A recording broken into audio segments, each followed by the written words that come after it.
Just say hello, say hello. Ano ba yan? Anong mangyayari sa inyo? Sinabi lang ako siya.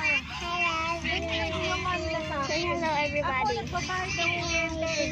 Ako pa pinapalabas nilang We are currently Ako going nagbabayad ng kuryente ng tubig. to my sister's house, Nanay ko.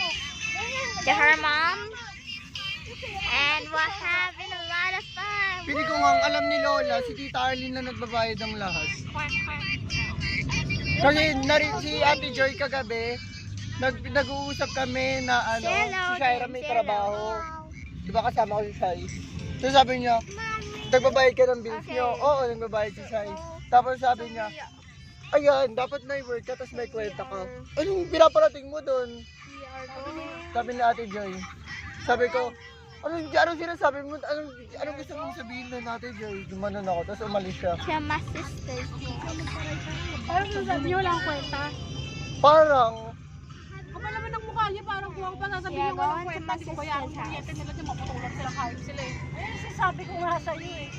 baka nga alam ni ate, nila, And it's wala kang Ano binabayaran. kasi natin ni Tita Arlene, sige ako ng ano eh.